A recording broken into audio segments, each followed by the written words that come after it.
Itinutulak ngayon ng Department of Education na gawing trimester ang school calendar. Ibig sabihin, ang dating 4 na grading period, hahatiin na lamang sa 3 semestre para mapataas ang kalidad ng edukasyon at mapagaan ang workload ng mga guro. Yan ang report ni Vel Custodio.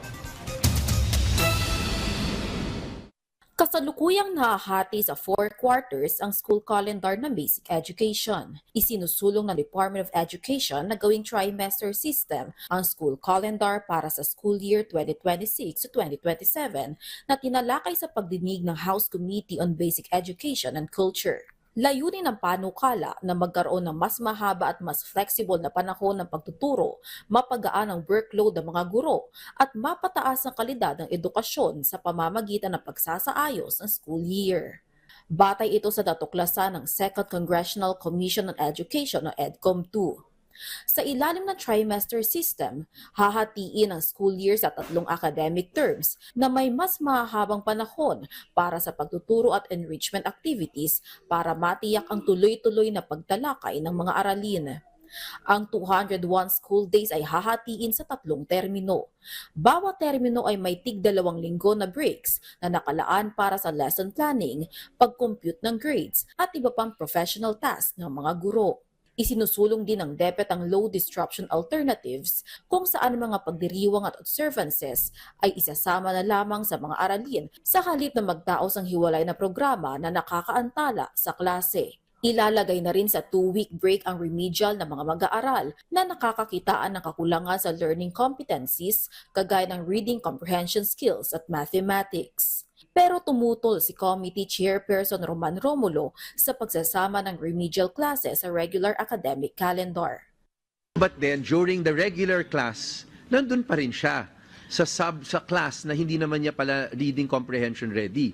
So, yung bata, you will still ask the learner to remain in that class na hindi naman niya naintindihan. Yes po. Currently, they also remain in the class. Correct. So that is what you have to fix. Hindi yung magdadagdag ng 2 weeks para sa remediation. Sana yun ang gawin nyo. Tapos yung 2-week break, talagang 2-week break.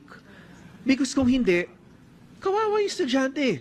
Dapat aniya na ilagay na lamang sa summer break ang remediation. Mungkahin naman ang iba't ibang grupo ng mga guro na usisain na pag-aralan muna ng komite kung talagang makatutulong ang trimester system sa learning competencies sa mga mag-aaral at pagpapagaan ng workload ng guro. Bukod sa trimester system, tinalakay din sa komite ang pagtitiyak ng kwalifikasyon ng mga mag-aaral na tutungtong sa senior high school at college.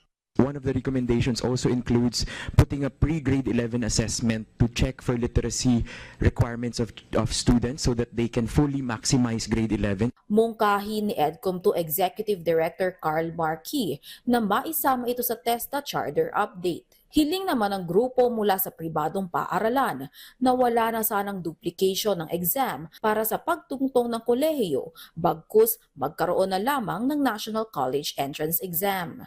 But I hope we can take a look at how to have concerted effort of not having duplication, just like there would be honors exam and then there would be the university exam and then there might be other exams before the child could see if they are qualified. Samantala, pasado na sa Basic Education and Culture Committee ang Classroom Construction and Acceleration Program na nagbibigay pahintulot sa mga local government units at pribadong sektor na magpatayo ng silid-aralan mula sa Appropriations Fund. Kasunod ito ng mahigit 165,000 classroom na backlogs na posibleng umabot sa mahigit 200,000. Sa pagdinig na pagdiskusyon na nauunahin dito ang isolated schools at tutukuyin ang mga probinsya na lubhang nangangailangan ng classroom repair para mabawasan na ang maraming shifting sa mga klase. Hiling din ng TESDA ang karagdagang training facilities na bahagi rin ng Philippine Education Plan. Layunin nitong hubugin ang kakayahan ng mga mag-aaral para gawing future-ready at akma sa employment. Vel Custodio para sa Pambansang TV sa Bagong Pilipinas.